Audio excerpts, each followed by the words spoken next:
আপোনালোকক সেৱা জনাইছো আৰু মোৰ ইউটিউব চেনেলটিলে আপোনালোক সকলোকে স্বাগতম জনাইছো। আজি মই চিকেন বিৰিয়ানী বনাব ওলাইছো। তাৰ বাবে মই চিকেন অলপমান লৈ লৈছো। এতিয়া ইয়াতে মই নিমখ দিলো জোখমতে, হালধি দিলো জোখমতে, চিলি পাউডাৰ দিলো, ধনিয়াৰ গুড়ি অলপ দিলো, জিৰা গুড়ি অলপ দিলো। এইখিনি এতিয়া মই সুন্দৰকৈ সানিম।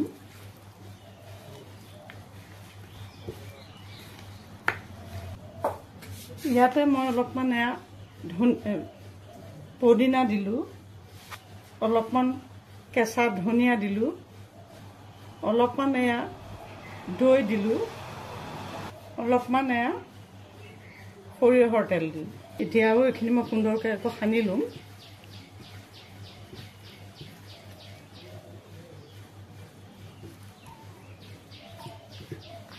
ইয়াতে অলপমান কেঁচা জলকীয়াৰ গুড়ি দিলো, আধা দিছো মই, আৰু অলপমান আদা নহৰুৰ পেষ্ট দিছো। দি এইখিনি মই অকণমান সানি এনেকৈ সুন্দৰকৈ সানি মই কমে আধা ঘণ্টাৰ পৰা বেছিয়ে ধৰক 3 ঘণ্টা সময় মই এনেকৈ ঢাকি পেলাই ৰাখি থৈ দিম। চিকেন বিৰিয়ানী বনাবৰ কাৰণে মই প্ৰথমে গেছটো জ্বলাই দিলোঁ আৰু এটা চচপেন পাতি দিলোঁ। ইয়াতে অলপ মাষ্টাৰ্ড অইল মিঠাতেল ঢালি দিলোঁ। ইয়াতে লং দুটামান, 2-4মান, এটা চটি ফুল, ইলাচি 2টা পেলাই দিলোঁ। তাতে মই এয়া কাটি লৈছিলোঁ পিঁয়াজ অলপমান, পিঁয়াজখিনি পেলাই দিলোঁ ভাজিবৰ কাৰণে। এইখিনি ৰঙচুৱা নোহোৱালৈকে মই ভাজিম। আৰু আপোনালোক যদি মোৰ চেনেলটোলৈ প্ৰথমবাৰ আহিছে তেতিয়াহ'লে এইটো যে টেষ্টি কিটচেন ছাবস্ক্ৰাইব কৰি ল'ব, লাইকছ কমেণ্টছ কৰিব আকৌ। আৰু ভিডিঅ'বোৰ পহিলা এটা শেষলৈকে চাই যাব দেই, তেতিয়াহে ধৰিব পাৰিব, কাৰণ পৰ্যায় দিয়া যায় যে ৰেচিপিবিলাক। এয়া চাওক, পিঁয়াজখিনি ভজা ইতিমধ্যে ৰঙা হৈ গৈছে। এতিয়া মই ইয়াৰে অলপমান পিঁয়াজ কাঢ়ি ৰাখিম, এইটো কাটি ৰাখিম। পিঁয়াজ অলপমান এতিয়া পিঁয়াজ অলপমান কাটি ৰাখিলোঁ আৰু বাকীখিনি পিঁয়াজ আছে। ইয়াতে মই মেৰিনেট কৰি থোৱা মঙহখিনি মই ইয়াতে ঢালি দিম।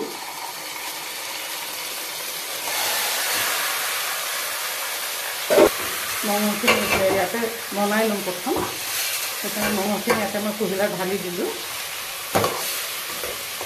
এতিয়া মাংসখিনিতে মই এই পেষ্ট কৰি থোৱা আদা নহৰু পেষ্টটোৰ অলপমান দি দিছোঁ, অলপ কেঁচা জলকীয়াৰ পেষ্টটো বনাই থোৱা সেইখিনি অলপ দি দিলোঁ। দি এতিয়া এইখিনি সুন্দৰকৈ মই ভাজিম। মাংসখিনি সিজিবৰ কাৰণে ইয়াতে মই অকণমান পানী দি দিম, যিহেতু মাংসৰ তেলটো ওলাইছে। চাওক, মাংসৰ তেলটো নিজে নিজে ওলাইছে, গতিকে মই ইয়াতে অলপমান পানী দি দিম মাংসখিনি ভালকৈ সিজিবৰ কাৰণে। পানী কিন্তু এতিয়া বেছি দিব নালাগে দেই, পানীটো এটা জোখত দিব লাগিব, যাতে মঙহটো হোৱাৰ পিছত অলপমান পানী ৰয়। এয়া এইটো হৈ গৈছে, মই এইটো এতিয়া ঢাকি ৰাখি সিজিবলৈ দিম। এতিয়া চাউলখিনি সিজাবৰ কাৰণে মই অলপমান পানী দি দিছোঁ। এইটো বেলেগ এটা চচত অলপ পানী দি দিছোঁ। ইয়াতে মই এটা তেজপাত পেলাই দিলোঁ, লং এটুকুৰাও দি দিছোঁ, ইলাচি 2টা দিলোঁ, পদিনাৰ পাত অলপ দি দিলোঁ, ধনিয়াৰ পাতো অলপমান মই ইয়াতে দি দিছোঁ। নিমখ জোখমতে 1.5 চামুচ মই নিমখ দিম, 1.5 চামুচ নিমখ দিলোঁ। আৰু পানীটো দেখিছে, পানীটো সুন্দৰকৈ উতলি গৈছে। পানীটো উতলাৰ লগে লগে ইয়াৰ মছলাটো ইতিমধ্যে ওলাই গৈছে, গতিকে মই ইয়াৰে তেজপাতটো, ডাঙৰ মছলা যিটো তেজপাতটো মই ইয়াৰ পৰা কাঢ়ি ৰাখিলোঁ। ইয়াতে মই এই ধুই থোৱা চাউলখিনি ঢালি দিম। মই ইয়াত বাসমতি চাউল লৈছোঁ, অলপ সময় ধুই পেলাই ৰাখি থৈছিলোঁ, এইখিনি ইয়াতে ঢালি দিলোঁ। এতিয়া এইখিনি মই সিজিবলৈ দিম। এতিয়া এইখিনি সিজিবলৈ সম্পূৰ্ণকৈ মই সিজিবলৈ নিদিম, এনেকৈ ঢাকি মই 7-8 মিনিটমান সময় মই কেৱল সিজিবলৈ দিম চাউলটো। এয়া চাউল মাজতে আকৌ লৰাব লাগিব। মই গেছটো বৰ্তমান মিডিয়াম ফ্লেমত ৰাখিছোঁ। সম্পূৰ্ণ 8 মিনিটৰ পিছত চাওক চাউলটো এয়া ডাঙৰ ডাঙৰ হৈছে, ভাতটো সম্পূৰ্ণ সিজি যোৱা নাই। মই এতিয়া এইটো নমাই ৰাখিম, কাৰণ এইটো সম্পূৰ্ণ সিজিবলৈ দিলে নহ'ব। আৰু এইপিনে জোলখিনি চাওঁ কি হৈছে, জোলখিনি চাওক ইতিমধ্যে জোলটো হৈ গৈছে, এইটো সুন্দৰ হৈছে ইয়াৰ কালাৰ। এতিয়া মই ইয়াতে এয়া বিৰিয়ানী মছলা অলপ বনাই থৈছিলোঁ, মই মছলা ঘৰতে বনাই লওঁ। এইটো বিৰিয়ানী মছলা, আপোনালোকে বিৰিয়ানী মছলা নাথাকিলে গৰম মছলাও দিব লাগে। মই গোটেইখিনি দিয়া নাই, যিহেতু অলপমান ৰাখি থৈছোঁ, গোটেইখিনি নালাগে। ইয়াতে অকণমান মই চিলি পাউডাৰ দিলোঁ, কালাৰটো অলপ ভাল হ'লে বেছি ভাল লাগে। এইটো চেকি এইটো চাউলটো মই ইয়াতে দি দিম। এয়া অলপমান মই ইয়াত দি দিলোঁ। গেছটো মই ল' ফ্লেমলৈ নিলোঁ। এইটো চাউলটো ইয়াতে দি দিলোঁ। ইয়াতে মই অলপমান ধনিয়াৰ পাত দি দিলোঁ, অলপমান পদিনাৰ পাত দিলোঁ, আৰু অলপমান এয়া ভাজি যে লৈছিলোঁ পিঁয়াজখিনিৰ আধা মই ইয়াতে দি দিলোঁ। এয়া চাওক এইটো ইয়াতে দি দিলোঁ,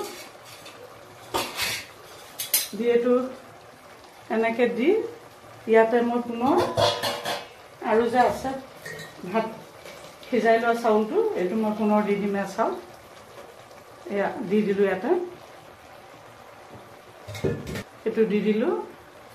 এইটো দিয়া হৈ গৈছে। এতিয়া ইয়াতে মই পুনৰ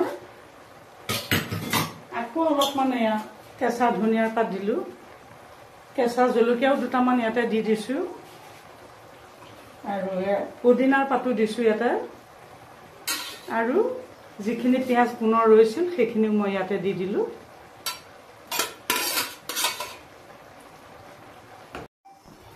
এতিয়া এনেকৈ মই 2 মিনিটমান সময় হাই ফ্লেমত মই এইটো উতলিবলৈ দিম। মাত্ৰ 2 মিনিট সময় হাই ফ্লেমত উতলিবলৈ দিম। ইতিমধ্যে চাওক এয়া 2 মিনিট হৈ গৈছে, কালাৰটো অতি সুন্দৰ হৈ গৈ আছে। এতিয়া মই ইয়াতে অলপমান ঘি ঢালি দিম।